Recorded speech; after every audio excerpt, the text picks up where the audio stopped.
In 2013, historic floods hit South Africa's Mapungubwe National Park, turning dry roads into muddy rivers.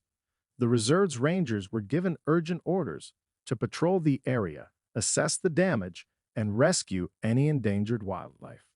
They set out early in the morning in their amphibious vehicles, their wheels rolling slowly through the deep water. The road ahead was still full of hardships, but today they had overcome the brutality of nature with kindness and professional skill. The gray sky, after a series of heavy rains, added to the gloom. The branches and leaves on both sides of the road were still drooping, soaked, and some sections of the ground were heavily eroded.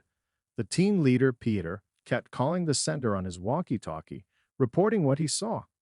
Everyone knew that after the terrible flood, many wild animals would be isolated or in danger. Their first priority was to ensure that no animals were injured or stranded without help. They stopped several times to wade into the water and clear fallen branches blocking the way. The deeper they went into the forest, the more they felt the devastation of the flood. At an unusually shallow section of the river, where the water flowed rapidly but was still shallower than other parts, they suddenly saw a cheetah standing still. The mother cheetah was groaning, her head bowed, looking panicked and in pain. Around her were mud and fallen reeds, with the water slowly receding. As the car moved forward, the team realized that next to the mother cheetah lay a cub, motionless. The scene made everyone's hearts ache. It seemed the cub was no longer moving. They turned off the engine and quietly stepped into the water so as not to frighten the mother cheetah. Two rescuers, Johan and Lucas, slowly walked toward the cub, raising their hands to signal that they meant no harm while calling for first aid equipment. The mother cheetah roared and took a few steps back, her eyes filled with pain but also a glimmer of hope.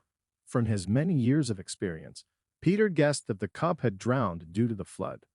They knew that time was precious, and if they still had a chance to save the cub, they had to act immediately.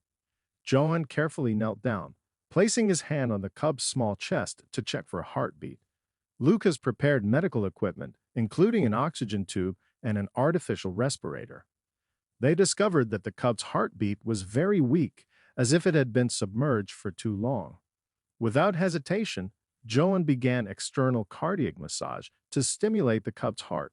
Lucas helped pump oxygen into its lungs, trying to expel the water from its respiratory tract. Peter and the others stood nearby, both reassuring the mother cheetah and keeping an eye on their surroundings. The sounds of rushing water, the wind, and their tense heartbeats blended into an urgent melody.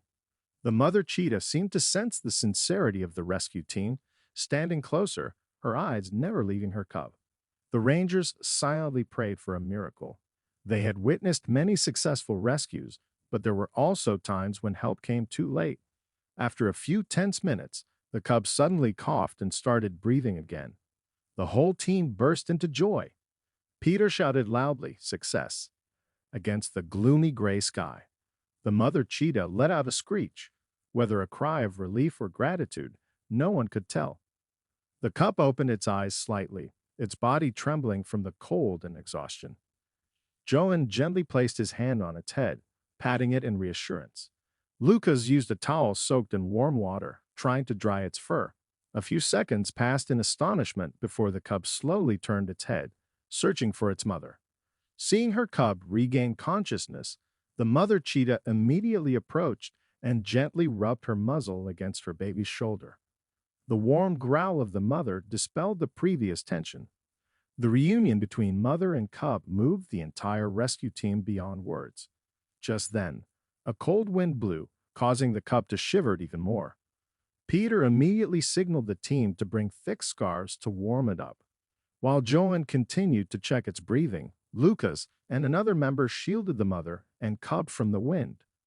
The rescue vehicle remained parked nearby, its headlights illuminating the shimmering water. The sound of the engine seemed to worry the mother cheetah, but she remained still, knowing her cub needed help. A ranger named Sarah stepped forward and gently placed another towel over the cub to keep it warm. The cub shivered, but its eyes appeared livelier and its tail wagged slightly, a positive sign of recovery. Seeing this, the team felt their efforts had not been in vain.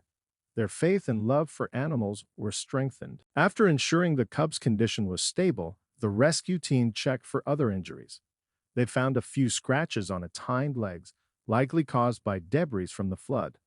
Lucas applied a mild antiseptic and carefully bandaged the wounds. The mother cheetah glanced at them but remained still, understanding they were helping her cub. "You're doing great, little one," Joman said, stroking the cub's spotted head. Its breathing grew steadier. The rain had just stopped, leaving the air fresh with the damp scent of earth and sky. The first rays of sunlight pierced the clouds, casting a golden glow over the still-flowing stream. Birds began to sing, a chorus welcoming the new day. For a moment, the scene made them forget the harshness of the past hours. But the rangers knew their work wasn't over yet. Sarah suggested taking the cub back to the center for monitoring, but Peter reasoned, if its condition isn't too serious, it's best to let the mother and cub return to the wild. Johan agreed. The infancy stage was crucial for the cub to learn survival skills from its mother. They checked the cub's pulse and heart rate once more, ensuring there were no signs of respiratory failure. Though weak, the cub's eyes shone with resilience, its will to rise and follow its mother evident. The mother cheetah gently licked her cub's face as if encouraging it. The rangers smiled at the strong bond between them. They knew that separating them could cause psychological distress and hinder the cub's development. Thus, the decision was made. After providing first aid and cleaning its wounds, they would release the mother and cub. However, before leaving, they ensured the cub was completely dry and checked it one last time for any lingering risks. Lucas carefully wiped away the last traces of mud, while Sarah applied a warm towel to help resist the cold. They changed the bandages and applied antibiotics to prevent infection. Every movement was gentle, ensuring the cub remained calm. The mother cheetah stood nearby, ears erect, alert but no longer panicked. The kindness of the rescue team seemed to have touched her heart. When Sarah gently patted the cub's small back, it let out a weak cry, as if saying thank you. Peter smiled, knowing that they had done the right thing. They had not only saved a life, but also helped preserve the fragile balance of nature. The team exuded quiet pride in their conservation mission. Finally, when everything was ready, the cub stood on its own and toddled toward its mother. They affectionately rubbed noses, a reunion filled with both tears and joy. Joan, Lucas, Sarah, and Peter stepped back, giving them space. The morning light bathed the cub's spotted fur in gold. The mother cheetah turned to look at the rangers, lowering her head slightly, perhaps in gratitude. The cub glanced back too, its tail wagging, before following its mother into the wet, sunlit grass. The team stood silently, watching the slender figures disappear. The scent of rain and mud lingered, but their hearts were warm. As dawn rose, the rescue vehicle rolled away from the riverbank, leaving behind a beautiful story of love and life in the wild.